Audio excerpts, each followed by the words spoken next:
नमस्कार, एक बार और आपका स्वागत है मेरे इस चैनल पे। और आज की मैं एक चर्चा के लिए विषय के लिए आया हूँ जिसकी कुछ अंश की जानकारी मैंने पूर्व के एक वीडियो में दिया था, लेकिन समय के अभाव में और समय की व्यस्तता के कारण उसमें समुचित सारी जानकारी मैं नहीं दे पाया था।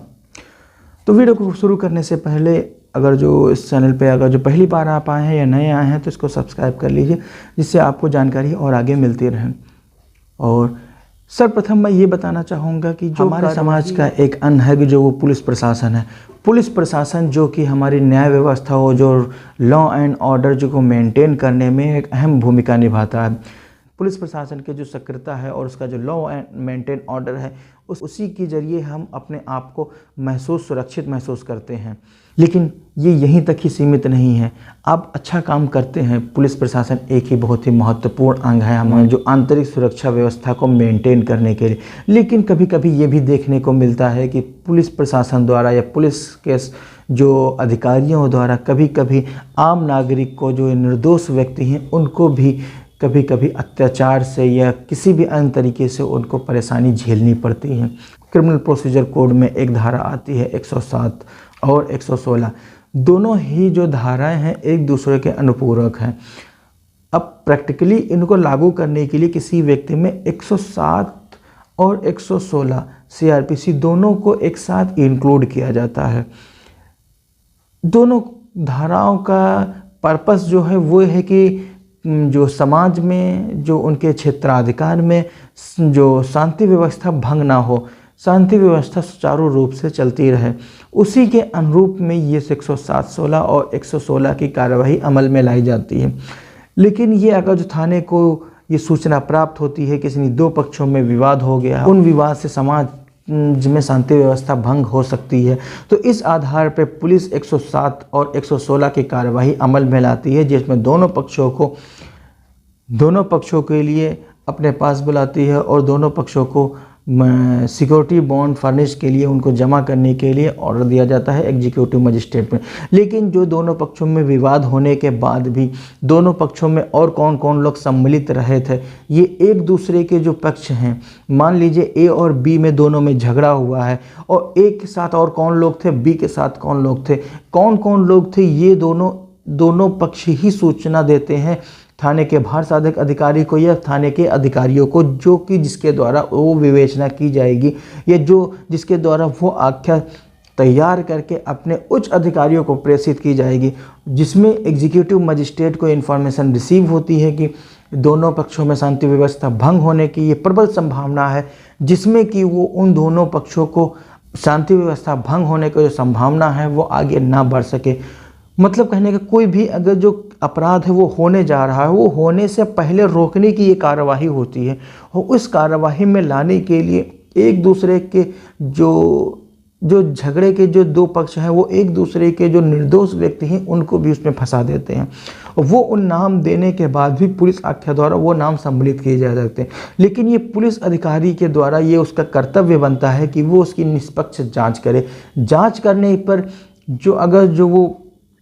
जो आम नागरिक है, जो वो व्यक्ति जो उसका मित्र है या रिश्तेदार है या जो उसका जो निकटतम मित्र है, वो उस घटना में सम्मिलित रहा था या नहीं रहा था। अगर जो वो पता चला कि जनपद में ही नहीं था, वो उस क्षेत्र के, वो क्षेत्राधिकारी के सर्किल जो उसका क्षेत्र है उसके वो बाहर था, यानी कि वो घटना के समय वो कहीं और था, यानी कि घटना के समय वो उस घटना में सम्मिलित नहीं रहा था, तो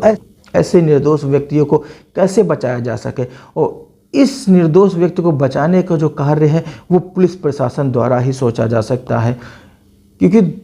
A और B में दोनों में रंजिश है, दोनों एक दूसरे के अधिक से अधिक मित्रों को और रिश्तेदारों को उनको गलत फंसाने का प्रयास करेंगे।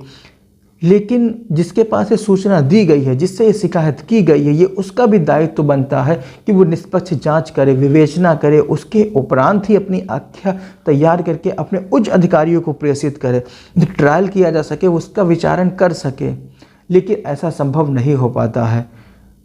पुलिस की व्यस्तता समझिए या कुछ और अनुचित या उचित लाभ को समझिए, लेकिन निर्दोष व्यक्ति ज़्यादा से ज़्यादा जो इस कार्यवाही में फंसाए जाते हैं या इसमें लाए जाते हैं वो अधिकतम होते हैं। और धारा 107 और 116 की कार्यवाही या इसकी कह लें विवेचना या जो भी इंक्वायरी करनी है वो उसको 6 माह में पूर्ण करके अपने जो उच्च अधिकारियों को प्रेषित करना है। अगर जो 6 माह में अगर जो ये कार्यवाही ये विवेचना समाप्त नहीं होती है या उसकी पूर्ण नहीं होती है तो 6 माह के उपरांत जो आख्याति है वो स्वतः ही समाप्त हो जाती है, स्वतः ही शून्य हो जाती है। दूसरे शब्दों में कहें कि धारा 107 और धारा 116 की जो कार्यवाही एक साथ लाई जाती है, धारा 107 और धारा 116 सीआरपीसी की जो कार्यवाही हैं वो अधिकतम से अधिकतम 6 मास की अवधि तक ही चलाई जा सकती हैं। लेकिन ऐसा नहीं संभव हो सकता है। हमारे जिन क्षेत्रों में, जिन जनपदों में, जिन प्रदेशों में कमिश्नरेट सिस्टम लागू है वहाँ तो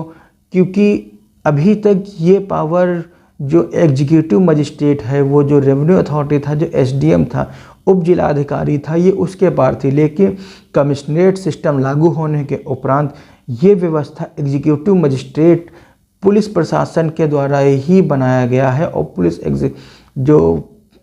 पुलिस का जो एग्जीक्यूटिव मजिस्ट्रेट है ये वो विचारण करता है। लेकिन इसमें पाया गया है, देखा गया है कि कोई कार्यवाही किसी वाद में 7 महीने 8 महीने तक कार्यवाही चलती है। जो निर्दोष व्यक्ति हैं वो उनको अकारण ही 5 महीने 6 महीने हर एक इंटरवल में जो उनकी डेट लगाते हैं 15 दिन 20 दिन 25 दिन, वो उनको हर डेट पे अपनी प्रेजेंस नोट करानी पड़ती है कि मैं ये क्षेत्र में शांति व्यवस्था मेंटेन किए हुए हूँ और आगे भी उसको बनाए रखने का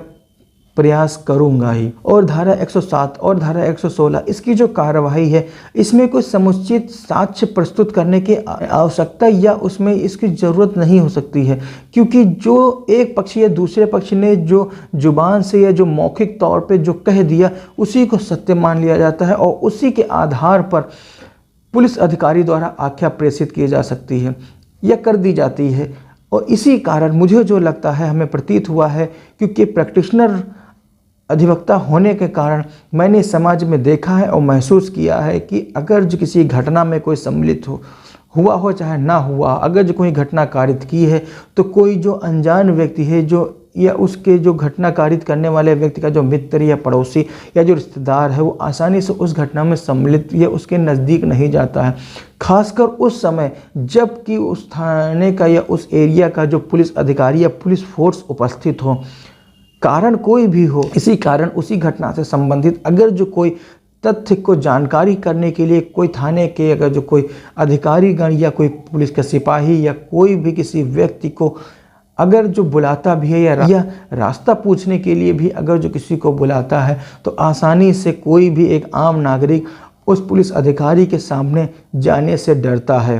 क्योंकि जो अगर किसी मौखिक साक्ष्य के या मौखिक रूप से किसी पक्ष ने किसी व्यक्ति के खिलाफ अगर जो कुछ कह दिया, क्योंकि मौखिक रूप से किसी पक्ष ने ए या बी दूसरे में से रंजिश होने के कारण अगर उसका नाम बता दिया जाके तो वो निर्दोष 5-6 महीने सजा अवश्य वो झेलेगा, अगर जो वो अपराध उसने कारित किया हो अथवा ना कारित किया हो।